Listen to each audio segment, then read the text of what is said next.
Hello everyone, आपने channel को इतना प्यार दिया, इतना सपोर्ट किया और जल्दी जल्दी से चैनल को सब्सक्राइब किया, उसके लिए आपका बहुत बहुत शुक्रिया, बहुत बहुत धन्यवाद। मैंने कमेंट सेक्शन में आपकी प्रॉब्लम नोटिस की थी आवाज़ के रिगार्डिंग। मैं कोशिश करूँगी कि आगे जितनी भी वीडियो आए उसमें आपको ऐसी कोई प्रॉब्लम फेस ना करनी पड़े, और ऐसे ही अच्छी अच्छी वीडियो देखने के लिए आप हमारे चैनल से जुड़े रहिए। तो आज हम शुरू करेंगे बहुत ही interesting topic, class 12 chapter 9 coordination chemistry. सबसे पहले हम फोकस करेंगे कोऑर्डिनेशन केमिस्ट्री होती क्या है। जैसा कि हमने पिछली क्लासेस में पढ़ा है कि एलिमेंट्स और मॉलिक्यूल मिलकर कंपाउंड बनाते हैं, कि किसी जब फिक्स रेशियो में एलिमेंट्स कंबाइन करते हैं तो हमें क्या मिलते हैं, कंपाउंड्स। जैसे कि जब हमारे पास कार्बन है, ऑक्सीजन है, ये दोनों कंबाइन करते हैं तो हमें क्या मिलती है, कार्बन डाइऑक्साइड। जैसे हमारे पास सोडियम है और क्लोराइड है, जब सोडियम और क्लोराइड कंबाइन करते हैं तो हमें क्या मिलता है, सोडियम क्लोराइड। ठीक है, हमारी वो फुल ऑफ कंपाउंड्स हैं कि जो केमिस्ट्री है हमारी मिलके किससे बनी है, कंपाउंड्स, मॉलिक्यूल, एलिमेंट्स। ठीक है, हम केमिस्ट्री में बात ही किसकी टर्म में करते हैं, in terms of compound, element, molecule, atoms.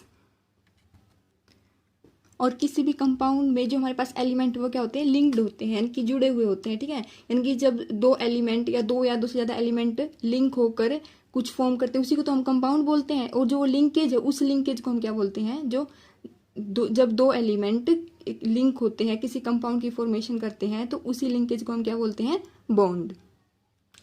जैसा कि हमने अब तक प्रीवियस क्लास में पढ़ा है about ionic compound, covalent compound. ऐसे जो हमारे पास कोऑर्डिनेशन कंपाउंड है, कोऑर्डिनेशन केमिस्ट्री है, वो उनसे एक थोड़ी सी अलग टर्म है। ठीक है, हम उसको समझते हैं कि एक्चुअल में कोऑर्डिनेशन केमिस्ट्री क्या होती है। जैसे कि हमने आयनिक कंपाउंड के बारे में पढ़ा था कि जो आयनिक कंपाउंड है उसमें क्या होता है हमारे पास कि एक जो एटम है उसके पास क्या होता है, एक्स्ट्रा इलेक्ट्रॉन होता है, और जो एक एटम है उसको एक इलेक्ट्रॉन की जरूरत होती है। जैसे कि हमारे पास सोडियम क्लोराइड है, Na positive and Cl negative. यहाँ पे क्या है, हमारे पास जो क्लोरीन है उसके पास एक एक्स्ट्रा इलेक्ट्रॉन है, एंड जो सोडियम उसके पास क्या है, एक इलेक्ट्रॉन की कमी है। तो इसमें क्या होता है, जो क्लोरीन है अपना इलेक्ट्रॉन किसको दे देता है, सोडियम को, और हमें क्या मिलता है, NaCl। ठीक है, जो आयनिक कंपाउंड उसमें हमारे पास कैसे बॉन्ड होते हैं, आयनिक बॉन्ड्स। यानी कि जो हमारे पास आयनिक कंपाउंड है उसमें क्या होता है कि इसमें एक एटम है वो अपने इलेक्ट्रॉन को डोनेट करेगा और दूसरा है एक्सेप्ट करेगा, और जो हमारे पास क्या है, स्टेबल कंपाउंड की फॉर्मेशन होगी। ठीक है, और आयनिक कंपाउंड यानी कि नाम से पता चला इसमें बॉन्ड कौन सा होगा, हमारे पास आयनिक बॉन्ड। ऐसे ही हमने स्टडी किया था अबाउट कोवेलेंट कंपाउंड। तो जो कोवेलेंट कंपाउंड है उसमें हमने क्या पढ़ा था कि इसमें क्या होता है, हमारे पास म्यूचुअल शेयरिंग होती है इलेक्ट्रॉन्स की। ठीक है, यानी कि ये कोई एटम है और एक ये एटम है। ठीक है, यानी कि एक इलेक्ट्रॉन इसके पास है, एक इलेक्ट्रॉन इसके पास है। ठीक है, ना तो कम्प्लीटली ये डोनेट करेगा अपने इलेक्ट्रॉन को, ना ही ये, यानी कि इसमें क्या हमारे पास म्यूचुअल शेयरिंग ऑफ इलेक्ट्रॉन्स,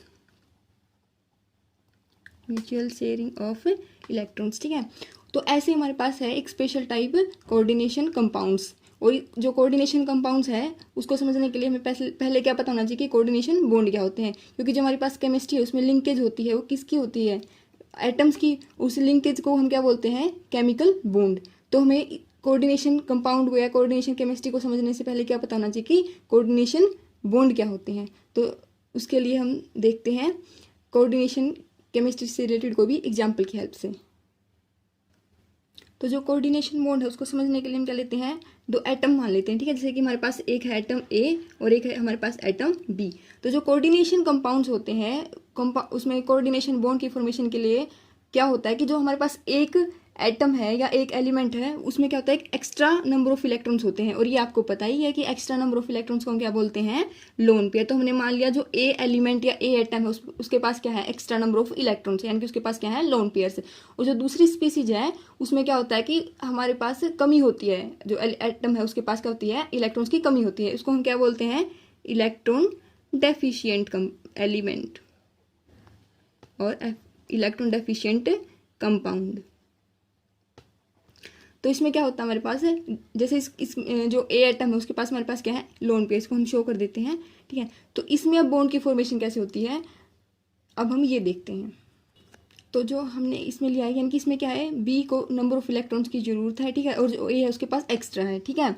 तो इसमें क्या होगा, जो ए है वो अपना पूरा यानी कि पूरा का पूरा पेयर ऑफ इलेक्ट्रॉन, यानी कि जो 2 इलेक्ट्रॉन को क्या करेगा, यहाँ पे बी को दे देगा, ठीक है। और जो हमारे पास क्या किस चीज़ की फॉर्मेशन होगी यहाँ पे, कोऑर्डिनेशन बॉन्ड की। और जो कोऑर्डिनेशन बॉन्ड उसको हम सिंपल ऐसे शो नहीं करते, कोऑर्डिनेशन बॉन्ड को शो करने के लिए हम क्या यूज करते हैं, एक एरो का। और एरो को हम कैसे लिखते हैं, यानी कि जो हमारे पास डोनर एटम है, ठीक है, जैसे कि यहाँ पे डोनर एटम क्या है, ए, वहां से हम एरो को शुरू करेंगे। जो एरो हेड वो कहाँ होगा, जहाँ पे डेफिशिएंसी है इलेक्ट्रॉन की जिस एटम के पास, ठीक है। यानी कि ऐसे हम क्या करेंगे, कोऑर्डिनेशन बॉन्ड को शो करेंगे। यानी कि कोऑर्डिनेशन बॉन्ड को कैसे शो करते हैं, हम डोनर एटम की तरफ से, यानी कि वहां से टेल होती है हमारे पास एरो की, और जो हेड किस तरफ होता है हमारे पास, एक्सेप्टर एटम की तरफ, ठीक है। तो ऐसे हम क्या लिख सकते हैं, कोऑर्डिनेशन बॉन्ड को। अब इसको समझने के लिए हम क्या करते हैं, एग्जाम्पल देख लेते हैं। तो हम एग्जाम्पल के लिए क्या करते हैं, एग्जाम्पल लेते हैं अमोनिया एंड बोरोन ट्राइफ्लोराइड। हमें पता है जो अमोनिया है उसके पास क्या है, एक्स्ट्रा नंबर ऑफ इलेक्ट्रॉन्स है, या बोल सकते हैं क्या है, लोन पेयर है। और जो हमारे पास बोरोन फ्लोराइड है वो क्या है, इलेक्ट्रॉन डेफिशिएंट स्पीसीज है, यानी कि इसके पास क्या है, इलेक्ट्रॉन्स की कमी है। तो यहाँ पे क्या होगा,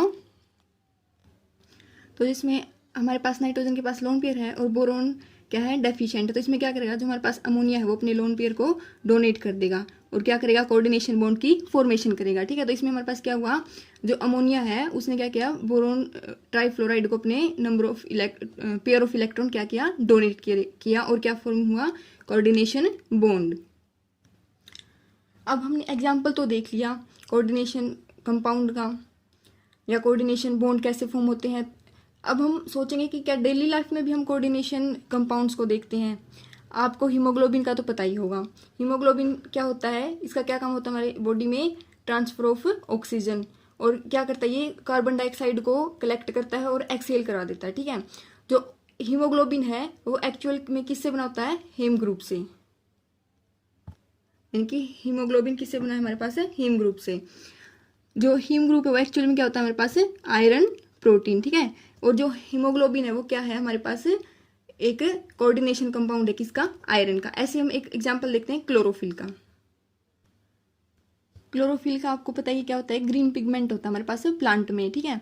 जो क्लोरोफिल है वो भी क्या है, एक कोऑर्डिनेशन कंपाउंड है। किसका कोऑर्डिनेशन कंपाउंड है, मैग्नीशियम का। और एक इसका हम एग्जाम्पल देख सकते हैं, विटामिन B12। जो विटामिन B12 है वो क्या है, एक कोऑर्डिनेशन कंपाउंड, किसका, कोबाल्ट का।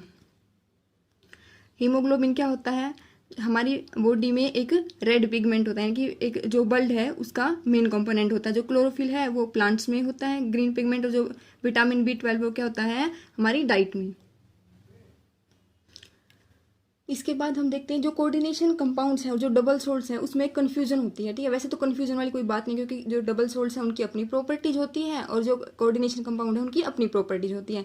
लेकिन फिर भी कभी कभी कंफ्यूजन हो जाती है। उसी कंफ्यूजन को दूर करने के लिए हम क्या करेंगे, जो डबल सोल्ट्स हैं और जो कोऑर्डिनेशन कंपाउंड है उनमें जो उनकी डिफ्रेंशिएशन है या जो उनकी अलग अलग प्रॉपर्टीज है उनके बारे में स्टडी करेंगे, ठीक है।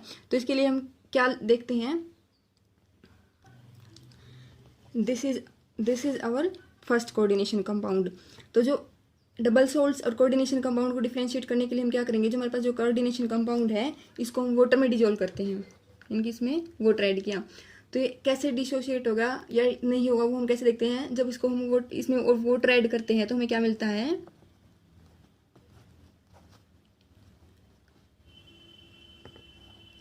नेगेटिव, यानी कि 3 chlorine negative.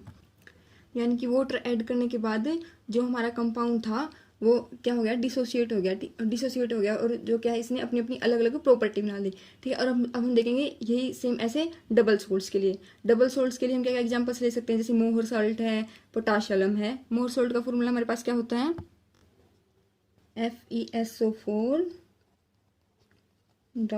NH4 twice SO4 6 molecule of water. And potash अलम उसका फॉर्मूला क्या होता है, पोटाश अलम हमारे पास होता है K2SO4 Al2SO4 thrice 24 molecule of water. तो जब हम डबल सोल्ट्स में वाटर को ऐड करेंगे तो क्या हो जाएगा, ये डिसोशिएट हो जाएंगे और अपनी अलग अलग एलिमेंट्स यानी कि अलग अलग फॉर्म बना लेंगे। जैसे आयरन है, ठीक है, जैसे इसमें से हमारे पास पोटेशियम है, ठीक है, यानी कि जो डबल सोल्ट्स हैं वो वाटर में डिसोशिएट हो जाते हैं, ठीक है, यानी कि एग्जिस्ट नहीं कर पाते। तो इसके हम क्या क्या डिफरेंस देख सकते हैं कोऑर्डिनेशन कंपाउंड्स के एंड डबल सोल्ट्स के, कि जो हमारे पास कोऑर्डिनेशन कंपाउंड है वो सॉलिड फॉर्म में भी एग्जिस्ट करते हैं एंड एक्वस फॉर्म में भी एग्जिस्ट करते हैं, ठीक है, यानी कि जो हमारे पास कोऑर्डिनेशन कंपाउंड हैं वो क्या होंगे, सॉलिड फॉर्म में भी एग्जिस्ट करेंगे एंड एक्वस फॉर्म में भी। लेकिन जो हमारे पास डबल सोल्ट्स हैं वो सिर्फ सॉलिड फॉर्म में एग्जिस्ट कर पाएंगे, ठीक है, एक्वस जो उसमें वो ट्रेड कर देंगे तो एग्जिस्ट नहीं कर पाएंगे, डिसोशिएट हो जाएंगे, ठीक है। और क्या हमारे पास जो कोऑर्डिनेशन कंपाउंड हमारे पास क्या करते हैं, 2 टाइप्स की वैलेंसी शो करते हैं, ठीक है, क्या करते हैं, 2 टाइप्स की वैलेंसी शो करते हैं, ठीक है। 2 टाइप्स की वैलेंसी कौन सी है, प्राइमरी एंड सेकेंडरी, यानी कि जो कोऑर्डिनेशन कंपाउंड है हमारे पास है वो primary and secondary valency show करेंगे, लेकिन जो डबल सोल्ट्स हैं वो सिंपली नॉर्मल वैलेंसी को शो करेंगे। और हम क्या बोल सकते हैं, जो हमारे पास कोऑर्डिनेशन कंपाउंड है उसमें क्या होता है हमारे पास है कि जब इसमें वो ट्रेड करते हैं तो भी क्या करते हैं, रिटेन रखते हैं अपनी आइडेंटिटी को, ठीक है, यानी कि रिटेन देयर आइडेंटिटी। लेकिन जो हमारे पास डबल सोल्ट्स है वो क्या है, लूज कर देते हैं अपनी आइडेंटिटी को, ठीक है, यानी कि जो कोऑर्डिनेशन कंपाउंड है वो अपनी आइडेंटिटी को रिटेन रखते हैं और जो डबल सोल्ट्स हैं वो ट्रेड करने के बाद क्या करते हैं, एक्वस सॉल्यूशन में, एक्वस मीडियम में अपनी आइडेंटिटी को लूज कर देते हैं। और एक हम बोल सकते हैं कि जो हमारे पास कोऑर्डिनेशन कंपाउंड है वो सिंपल सोल्ट से मिलकर बने होते हैं, ठीक है, सिंपल सोल्ट से। और ये जरूरी नहीं कि जो ये सोल्ट्स है वो इक्वी मोलर प्रोपोर्शन में हो, ठीक है, यानी कि इसका जो प्रोपोर्शन है सोल्ट्स का वो फिक्स नहीं होता। लेकिन जो डबल सोल्ट्स हैं वो हमारे पास क्या होते हैं, जनरली 2 सोल्ट से मिलकर बने होते हैं, ठीक है। और जो एक डबल सोल्ट्स है क्या होते हैं, वो इक्वी मोलर प्रोपोर्शन में होते हैं, ठीक है, यानी कि जो कोऑर्डिनेशन कंपाउंड है वो जरूरी नहीं कि एक प्रोपोर्शन हो, इक्वी मोलर प्रोपोर्शन। लेकिन जो हमारे पास डबल सोल्ट्स हैं उनका एक डेफिनेट इक्वी मोलर प्रोपोर्शन होता है, ठीक है, यानी कि कैसे डिफरेंशिएट कर सकते हैं हम कोऑर्डिनेशन कंपाउंड को, कि जो कोऑर्डिनेशन कंपाउंड्स हैं वो सॉलिड एंड एक्वस फॉर्म में एग्जिस्ट करते हैं, लेकिन डबल सोल्ट सिर्फ सॉलिड फॉर्म में एग्जिस्ट करते हैं। कोऑर्डिनेशन कंपाउंड्स है वो अपनी 2 टाइप्स की वैलेंसी को शो करते हैं, जैसे कि प्राइमरी एंड सेकेंडरी, और जो डबल सोल्ट से सिंपली नॉर्मल वैलेंसी को शो करते हैं। जो कोऑर्डिनेशन कंपाउंड है वो रिटेन रखते हैं अपनी आइडेंटिटी को एक्वस मीडियम में भी, लेकिन जो डबल सोल्ट्स हैं वो लूज कर देते हैं। और जो कोऑर्डिनेशन कंपाउंड्स हैं वो सिंपल सोल्ट से मिलकर बने होते हैं, जरूरी नहीं कि उनका एक डेफिनेट इक्विमोलर प्रोपोर्शन हो। लेकिन जो डबल सोल्ट्स हैं वो 2 सोल्ट से मिलकर बने होते हैं जनरली, और वो एक डेफिनेट इक्विमोलर प्रोपोर्शन में होते हैं। तो आज के लिए इतना ही, नेक्स्ट टॉपिक हम देखते हैं नेक्स्ट क्लास में। Thank you very much.